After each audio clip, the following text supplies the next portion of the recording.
So basically इस video में मैं तुम लोगों के साथ अपने नीट प्रिपरेशन के दौरान जो टाइम टेबल्स में फॉलो करता था उसको शेयर करूंगा। अब ऐसा नहीं है कि तुमको ये मतलब डिट्टो ऐसे ही फॉलो करना है, तुम अपना अपना वेरिएशन ला सकते हो, क्योंकि हर एक इंडिविजुअल का पढ़ने का अपना स्टाइल होता है, पढ़ने का पढ़ के उसको ग्रैस्प करने का अलग टाइम लिमिट होता है, तो उसके हिसाब से तुम अपने आप का मतलब एडजस्ट कर लेना, ठीक है। सो अगर तुम इस चैनल पे नए हो तो वीडियो के डिस्क्रिप्शन में जाके चेकआउट करो, तुमको वहाँ पे एक पूरे चैनल का एक ओवरव्यू मिल जाएगा, तो वहाँ पे जाके वीडियोस को देखो। अगर तुम्हें अच्छा लगता है तो चैनल को सब्सक्राइब करना। सो बस आई होप कि तुम्हें वीडियो पसंद आएगा। So without any further delay let's get started.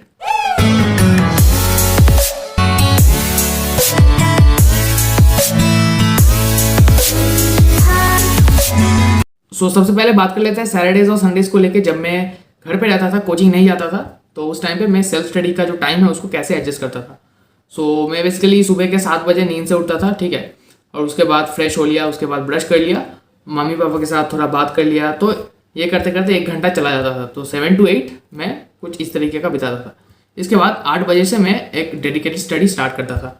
So for example तुम्हारे कोचिंग सेंटर में किसी बायो का चैप्टर पढ़ाया गया है, तो वह उस चैप्टर को पढ़ने के बाद तुम्हारा एक प्रिलिमिनरी आइडिया तैयार हो जाता है, कुछ कॉन्सेप्ट तुमको समझ पाते हो तुम। अब स्टूडेंट्स क्या करता है कि कोचिंग में पढ़ा लिया, इसके बाद डायरेक्टली आके एनसीईआरटी से पढ़ना चालू कर देता है। अब इन दोनों चीज़ों के बीच मैं एक चीज़ करता था कि मैं प्रीवियस से क्वेश्चन सॉल्व कर लेता था। अब देखो, एक प्रिलिमिनरी कॉन्सेप्ट तो तुम्हारे पास बना हुआ है, उसके बाद अगर तुम प्रीवियस से क्वेश्चन को सॉल्व कर लिए तो तुम्हें पता चल जाएगा कि हाँ कौन सा टॉपिक फोकस ज़्यादा करना है, कौन सा कम करना है, कौन सा ज़्यादा इंपॉर्टेंट है, कौन सा कम इंपॉर्टेंट है। सो जो मेरे आकाश के मॉड्यूल्स थे उसमें चैप्टर वाइज PYQs दिया हुआ था। सो अगर तुम यहाँ पे घर पे सेल्फ स्टडी करते हो तो तुम्हारे लिए मेरे पास एक बुक का सजेशन है। So this basically 33 years solve papers by Oswaal books. मैं ऑसवेल बुक्स का एक पहले से एक सैम्पल पेपर्स का बुक तुमको सजेस्ट कर चुका हूँ और उस पर यार काफ़ी अच्छा रिस्पॉन्स आया था। अब देखो यार, मार्केट में बहुत सारे पब्लिकेशंस है, पर मैं फिर ऑसवेल बुक्स का जो रिकमेंडेशन है तुम लोगों को क्यों बता रहा हूँ, क्योंकि यार देखो मार्केट में और जो बुक्स है ना उसमें तुम्हें चैप्टर वाइज PYQs मिलेंगे, पर इसमें chapter wise plus topic wise previous year question तुमको मिलता है। फॉर एग्जाम्पल यहाँ पे तुम्हारे पास टॉपिक है सर्कुलेटरी सिस्टम, ठीक है। अब सर्कुलेटरी सिस्टम में तुम्हारा पहला पार्ट हो गया RBC, उसके बाद तुम्हारा आ गया हार्ट का स्ट्रक्चर, उसके बाद ECG, ऐसे पार्ट्स है। तो इन टॉपिक वाइज ECG से कितना क्वेश्चन पूछा गया था, RBC के स्ट्रक्चर से कितना क्वेश्चन पूछा गया था, ऐसे ऐसे करके इस बुक में पूरा दिया हुआ है। और इसके साथ ही साथ और एक इंपॉर्टेंट फीचर जो इस बुक में है वो है पॉइंटर नोट्स का। एनसीईआरटी का जो मतलब ऐसा पैराग्राफ्स होता है ना जो बहुत ही कंफ्यूजिंग होता है, उसको तुम समझने में दिक्कत होता है, तो उन पैराग्राफ्स को अच्छे से समझने के बाद एक पॉइंटर फॉर्मेट में यहाँ पे मेंशन किया गया है, कुछ इस तरीके का। देखो एक पॉइंटर फॉर्मेट में यहाँ पे मेंशन है। इसके बाद अगर हम बात करें तो चैप्टर से पहले ही तुमको एक फ्लो चार्ट मिल जाता है, जिससे तुम चैप्टर को खत्म करने के बाद इफेक्टिव रिविजन कर सकते हो, कुछ इस तरीके का फ्लो चार्ट मेंशन है। सो ऑन ओवरऑल बेसिस काफ़ी अच्छा बुक है।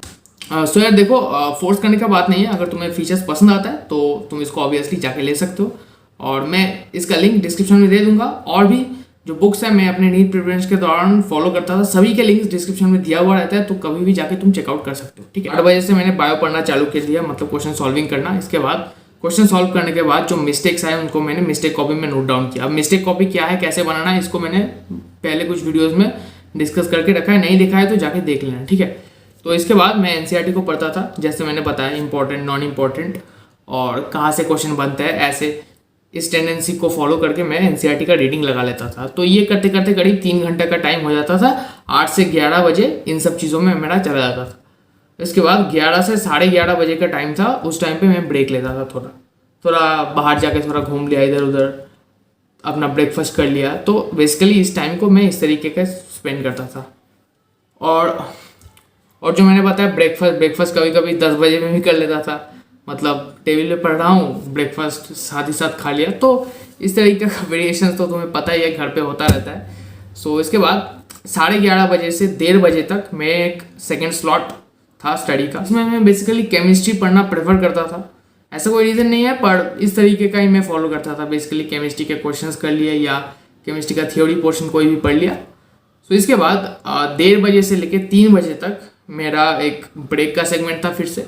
अब इस ब्रेक के सेगमेंट में मैं नहा लिया या दोपहर का लंच कर लिया, तो इन सब चीज़ों में चला जाता था 1.5 घंटे का थोड़ा सा सेगमेंट, थोड़ा सा रेस्ट कर लिया आधा घंटे के लिए बेड पे।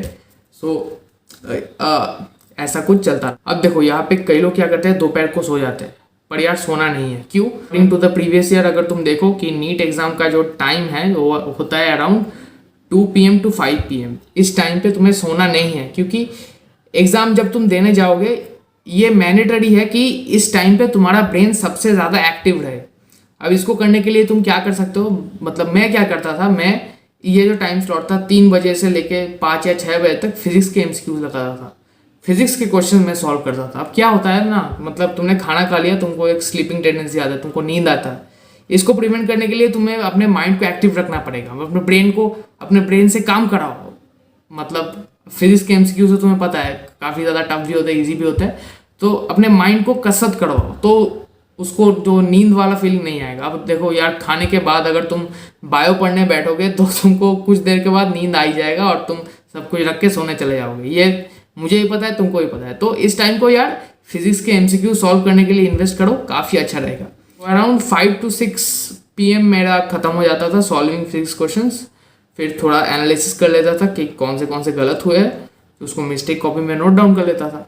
इसके बाद 7 बजे तक मेरा थोड़ा ब्रेक टाइम था, उसमें चाय वगैरह पी लिया, शाम का जो चाय थोड़ा सा स्नैक्स है तो कंप्लीट कर लेता था उस टाइम पे।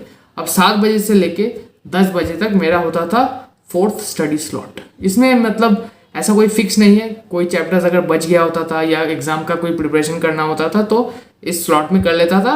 फिजिक्स, केमिस्ट्री, बायोलॉजी कोई भी सब्जेक्ट को तुम इसमें कर सकते हो। मैं तो मतलब ऐसा स्पेसिफिक कुछ नहीं था, स्टडी स्लॉट था, पर क्या टॉपिक पढ़ना है ये ऑन द स्पॉट ही मैं डिसाइड करता था, ठीक है। बेसिकली इसके बाद 10 बजे से लेकर 11 बजे तक मेरा था डिनर टाइम, तो उस टाइम मैं डिनर करता था और तो एज अ ब्रेक तुम मान सकते हो। उसके बाद दिन का लास्ट और सबसे इंपॉर्टेंट स्टडी स्लॉट ये था फ्रॉम 11 PM to 12।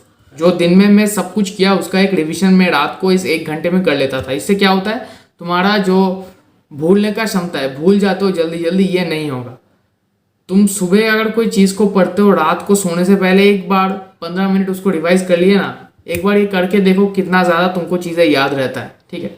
सो रात को बेसिकली ये जो 1 घंटे का टाइम था मैं सब कुछ एक बार रिवाइज कर लेता था, फिर 12 बजे सोने चला जाता था। ओके, अब इसके साथ साथ मैं व्हाट्सएप पे अपने एक दोस्त के साथ क्वेश्चन शेयर करता रहता था। मतलब NCERT से एक इंपॉर्टेंट लाइन मुझे मिल गया और उससे क्वेश्चन मैंने फ्रेम कर लिया, मैंने तुरंत व्हाट्सएप में अपने दोस्त को भेज दिया। तो अगर उसने कर पाया तो बहुत ही अच्छा, नहीं कर पाया तो उसको भी पता चल गया हाँ कि ये लाइन NCERT में ऐसे एग्जिस्ट करता है, तो उसने भी NCERT में उसको मार्क कर लिया। फिर उसने मुझे एक क्वेश्चन पूछा जो मुझे पता नहीं था, मैंने भी उसको मार्क कर लिया। तो ऐसे हम दोनों के बीच चलता रहता था। अब अगर तुम जानना चाहते हो कि ये दोस्त कौन था, ये था शुभम बैनर्जी, इसको तुम जानते हो। सो अब देखो यार, मैं तुमको रिकमेंड भी नहीं करूँगा कि तुम इस टाइम टेबल को एज इट इज़ फॉलो करो। हर किसी का अपना अपना अप्रोच होता है, अपना अपना टेक्निक होता है, तो तुम अपना टाइम टेबल खुद बनाओ और उसको बखूबी से खुद फॉलो करो, ठीक है। सो बस आज के लिए यही तक। अगर तुमको वीडियो पसंद आया है तो इसको लाइक करो, अपने दोस्तों के साथ शेयर करो। मिलते हैं अगले वीडियो में, तब तक के लिए गुड बाय।